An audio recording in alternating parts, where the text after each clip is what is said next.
Nah sama pekerjaan yang dikerjakan oleh Anda pun misalnya, kalau sifatnya dalam kejadian tertentu, sedang tugas, jaga, bukan dalam setiap hari dikerjakan, maka boleh sifatnya itu dijamak seperti tadi. Tapi kalau kemudian tiap hari memang begitu pekerjaannya, nah, maka ulama memberikan jalan tengah. Silahkan Anda jamak, tapi sambil Anda berusaha mencari pekerjaan lain yang setidaknya bisa meringankan Anda ibadah lebih nyaman di situ. Kaidahnya apa? Rizki itu sudah Allah atur. Jelas, Quran surah ke-51. Ayatnya ayat ke-22, paling kanan di pertengahan. Wa fis samaa'i rizqukum wa ma tu'adun. Kata Allah, di langit sudah aku tetapkan rizkimu, aku janjikan untuk diberikan. Kapan Allah berjanji memberikannya? Ditafsir di Quran surah kedua ayat 168. Ya ayyuhan nasu, hai semua manusia, kulu mimma fil ardi halalan thayyiba. Silahkan Anda berpetualang di bumi. Anda nggak ketemu di Indonesia, ke Korea. Silahkan, di Korea pun banyak, di Seoul, di Busan, di mana dan seterusnya. Cari. Anda cari itu. Begitu Anda mencari, kata Allah, saya turunkan. Cuma carinya yang halal, lakukan dengan cara yang baik.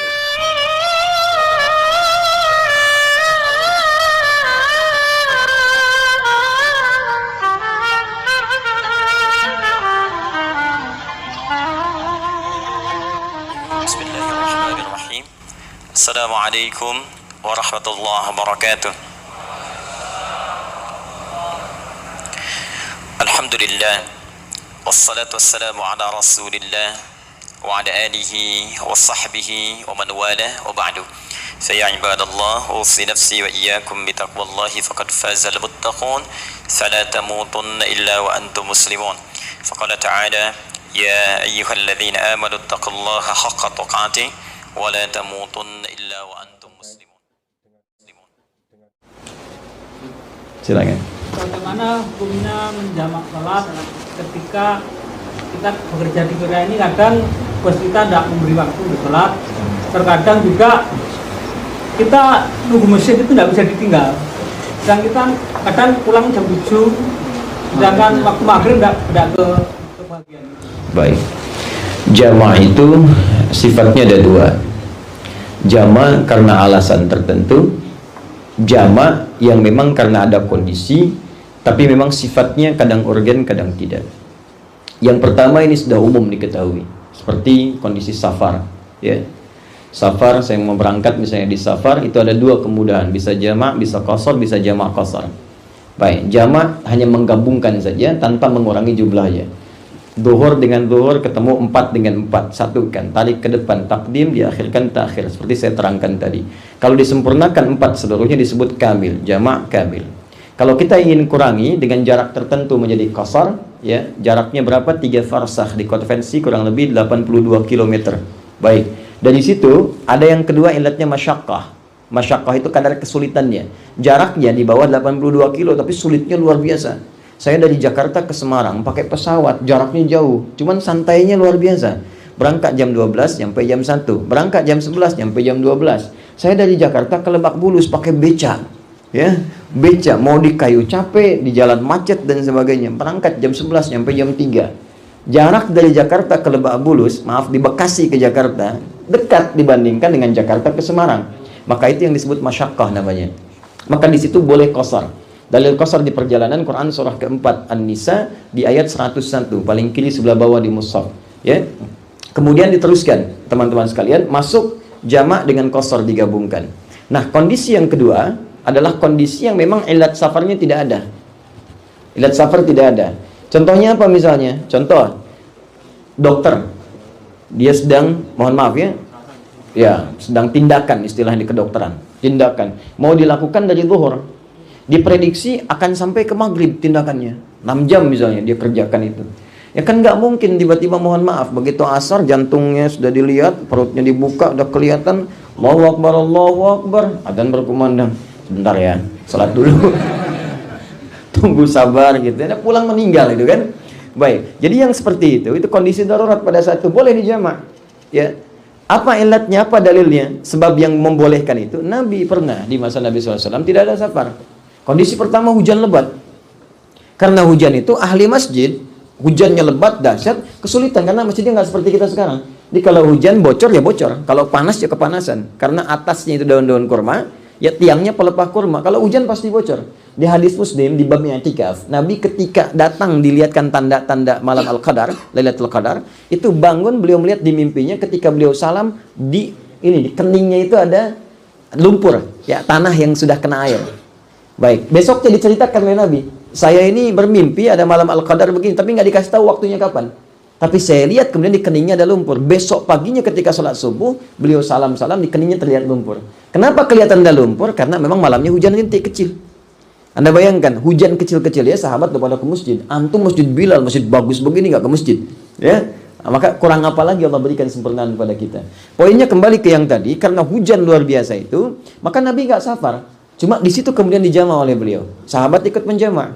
Nah, ini dijadikan ilat kalau keadaan tertentu yang memang sangat darurat, menyulitkan kita untuk mengerjakan sholat di berikutnya karena kebiasaan kita, maka boleh dijama. Tapi kan hujan besar itu nggak setiap hari hujan, ya kan? Nah, sama pekerjaan yang dikerjakan oleh Anda pun misalnya, kalau sifatnya dalam kejadian tertentu, sedang tugas, jaga, bukan dalam setiap hari dikerjakan, maka boleh sifatnya itu dijamak seperti tadi.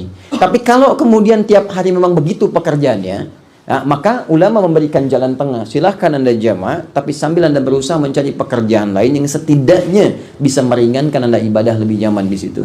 Kaidahnya apa? Rizki itu sudah Allah atur. Jelas, Quran surah ke-51. Ayatnya ayat ke-22, paling kanan di pertengahan. Wa fis samaa'i rizqukum wa ma tu'adun. Kata Allah, di langit sudah aku tetapkan rizkimu, aku janjikan untuk diberikan. Kapan Allah berjanji memberikannya? Ditafsir di Quran surah kedua ayat 168. Ya ayyuhan nasu, hai semua manusia, kulu mimma fil ardi halalan thayyiba. Silahkan Anda berpetualang di bumi. Anda nggak ketemu di Indonesia, ke Korea. Silahkan, di Korea pun banyak, di Seoul, di Busan, di mana, dan seterusnya. Cari. Anda cari itu. Begitu Anda mencari, kata Allah, saya turunkan. Cuma carinya yang halal, lakukan dengan cara yang baik. Ada rumus lebih cepat. Quran surah kedua ayat 172. Ya ayyuhalladzina amanu, bagi setiap orang yang beriman, kulu min thayyibati ma razaqnakum. Halalnya dibuang, thayyib dijamakkan. Kata Allah, kalau kalian mencari rizki tanpa pernah memikirkan yang halal. Karena orang beriman itu otomatis mencari yang halal. Imannya mendorong dia mencari yang halal. Kalau ada orang seperti itu, yang penting saya dapat rizki dari Allah. Yang penting sholatnya saya bisa. Allah sudah atur semua rizkinya. Kata Allah, saya akan dekatkan dia dengan rizkinya dan saya lipat gandakan keberkahannya. Dapatnya mungkin 10 ribuan, tapi berkahnya banyak. Mau makan ditraktir teman, pengen buah dikirimkan. Wah, sebulan nggak habis 10 ribu. Itu yang disebut berkah, ziyadatul khair. Jadi itu jawabannya, Allah Ta'ala alam bisawab. Sementara silahkan lakukan pekerjaan dan niatkan dapat solusi dari Allah dengan jalan yang paling baik. Allah Ta'ala alam bisawab. Ada yang lain? Ya. Assalamualaikum warahmatullahi wabarakatuh. Assalamualaikum. Ini masih tentang masalah sholat. Kadang-kadang kita kan dalam kerjaan itu terhalangnya dengan sholat Jumat. Pernah mendengar kalau kali sholat Jumat? Sholat Jumat terhalang oleh pekerjaan atau pekerjaan terhalang oleh sholat Jumat? Karena waktunya jauh, Bos. Okay. Jadi jauh dari masjid dan waktunya nggak keburu kok ke masjid, balik lagi ke tempat kerja. Yeah. Apakah boleh sholat duhur sendiri, duhur sendirian atau sholat Jumat sendirian? Ya, Bilal sendiri, Atib sendiri, Imam sendiri, makmum sendiri. Baik. Ini ada jomblo dalam ibadah. Ya. Jum'ah seakar dengan kata jamaah. Jadi kata jamaah, Jum'ah itu sifat mubalaghahnya, sifat standarnya jamaah. Salat berjamaah itu sah ditunaikan paling minimal 2 orang. Berjamaah biasa, ada imam, ada makmum, sah disebut dengan jamaah. Jum'ah lebih daripada itu, artinya sifat jamaahnya ada dan ditambahkan dengan sifat-sifat yang lain untuk mengisi rukun Jum'at. Apa diantara syarat dan rukunnya? Mesti ada khatibnya, ya? Mesti ada imamnya, mesti ada mustami'nya, dan itu nggak bisa rangkap jabatan di situ, ya? Saya mau khatib sekaligus mustami', nggak bisa. Saya mau khatib sekaligus imam, bisa, tapi mustami'nya siapa? Makmumnya siapa? Ya, itu harus diperjelas di situ. Jadi saya mesti bedakan, tidak bisa salat Jumat ditunaikan sendirian. Kalau dibolehkan, semua orang akan Jumatan sendirian. Ya. Satu itu. Yang kedua, sekarang masuk pada persoalannya. Begini, kasus seperti Anda itu sudah pernah terjadi 15 abad yang lalu. Ya. Dan itu diisyaratkan akan terulang. Buktinya, sekarang ada pertanyaannya. Di surahnya, surah ke-62, disebut dengan namanya surah Jumu'ah. Ayat ke-11, paling kiri, ayat terakhir, agak ke atas sedikit di pertengahan. Apa kalimat yang muncul di situ? Indah sekali. Setelah Allah katakan, فَإِذَا قُضِيَتِ الصَّلَاةُ فَانْتَشِرُوا فِي الْأَرْضِ. Kalau kamu selesai Jumatan, silahkan menyebar mencari rezeki. Bebas, tapi ingat, zikir kepada Allah. Ayat berikutnya itu menunjuk kepada orang yang dilalaikan dari Jumat karena persoalan bisnis atau persoalan-persoalan bukan sekedar bisnis, permainan yang kemudian sengaja meninggalkan Jumat dengan itu. Ya. Apa kalimat Qur'annya? Perhatikan kalimatnya. Awas, hati-hati. Hati-hati. Perhatikan kalimatnya. Kita baca baik-baik ya. Jika Anda menyaksikan, kata Allah, sekelompok orang didatangi tiba-tiba oleh para kafilah dagang. Wa idza ra'au tijaratan aw lahwan infaddu ilaiha wa tarakuka qa'ima. Atau orang ngajak bermain tiba-tiba meninggalkan kau sendirian sedang berkhutbah di atas mimbar. Ini ayat turun wa idza ra'au tijaratan aw lahwan infaddu ilaiha wa tarakuka qa'ima. Ini kisahnya sedang hari Jumat, Nabi sedang khutbah. Tiba-tiba datanglah kafilah dagang. Satu kasus. Kafilah itu langsung menyampaikan begini, bonus, bonus, bonus, diskon, diskon, diskon. Anda bayangkan, diskonnya itu naik sampai 95%. Ini di awal masa-masa Jumat. Ya, kalau bahasa sekarang teman-teman, karena kaidah umum di ulumul Quran begini, di tafsir. Kalau tidak disebutkan siapa dan kapan kejadiannya, maka kejadian itu akan berlangsung di masa yang berbeda dengan tokoh-tokoh yang tidak sama. Konteksnya bisa berbeda. Anda mau Jumatan, tiba-tiba ada tawaran proyek besar, proyek besar. Kalau nggak datang gaji berkurang, kalau nggak datang proyek hilang, sama saja kan? Zaman Nabi begitu, lewat langsung barang dagangannya. Akhirnya apa yang terjadi? Hampir semua orang keluar dari situ, pengen rebutan ngambil barang dagangan itu. Konon kata Ibnu Katsir dan para mufassir yang lain, Nabi sedang berdiri khutbah, semua orang pada pergi, tinggal 12 orang tersisa di situ. Yang Jumatan tinggal 12. Tapi yang paling menarik bukan itu. Yang paling menarik kalimat Allah setelahnya. Perhatikan kalimatnya. Qul ma indallahi khairum minal lahwi wa minat tijarah. Wallahu khairur raziqin. Cara membacanya, lihat ujung ayatnya dulu. Wallahu khairur raziqin.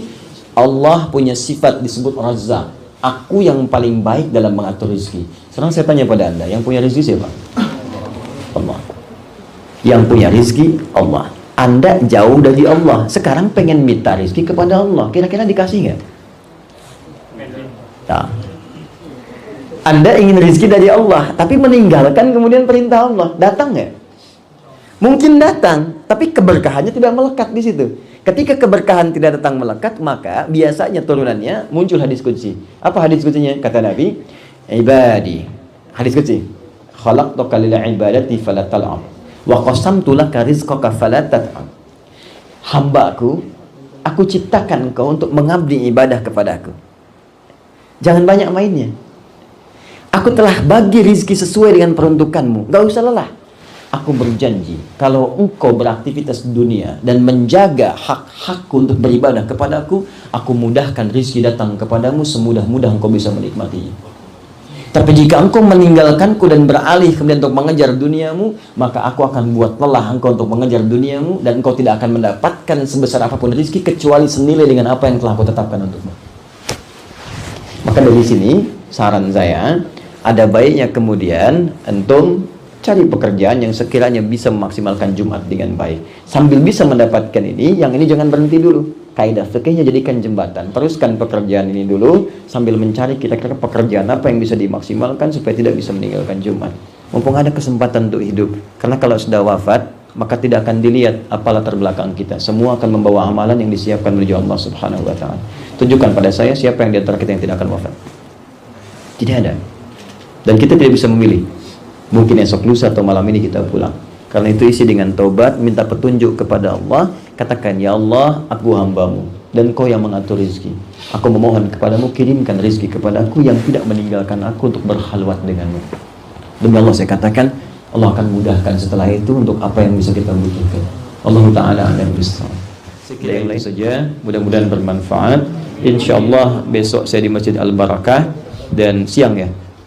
siang. Ya, mudah-mudahan kalau ada waktu kita berjumpa, diteruskan nanti tanya jawab di sana. Kalaupun tak ada waktu, mudah-mudahan semuanya dirahmati Allah Subhanahu wa taala dan kita berjumpa di lain kesempatan insyaallah. Allahumma taqabbal minna innaka antas samiul alim. Tub alaina innaka antat tawwabur rahim. Allahumma nahmaduka hamdan syakirin, hamdan na'imin, hamdan yuwafi ni'amahu yukafi'u mazidah. Ya Rabbana lakal hamdu wa lakal syukru kama yanbaghi li jalali wajhikal karim wa li'azimi sultanik. Allahumma salli wa sallim barik ala rasulikal karim nabiyyikal amin sayyidina Muhammadin wa ala alihi wa sahbihi ajma'in. ربنا لا تدع لنا في مقامنا هذا وفي كل مقام ذنبا إلا غفرته ولا هما إلا فرجته ولا دينا إلا قضيته ولا مريضا إلا شفيته ولا حاجة من حوائج الدنيا والآخرة فيها لك رضا وفيها لنا الصلاة إلا قضيتها يا أرحم الراحمين. اللهم علمنا ما ينفعنا وعلمنا ما جهلنا ووفقنا لما تعلمنا فهمنا يا الله ما تعلمنا ووفقنا لنعمل ما تعلمنا به. اللهم يسر لنا يا الله كل العسير فإن بيدك يا الله كل عسير يسير. اللهم ربنا آتنا في الدنيا حسنة في الآخرة حسنة وقنا عذاب النار بفضلك سبحان ربك رب العزة عما يصفون وسلام على المرسلين وآخر دعوانا سبحانك اللهم وبحمدك أشهد أن لا إله إلا أنت أستغفرك وأتوب إليك. الحمد لله رب العالمين ثم السلام عليكم ورحمة الله وبركاته.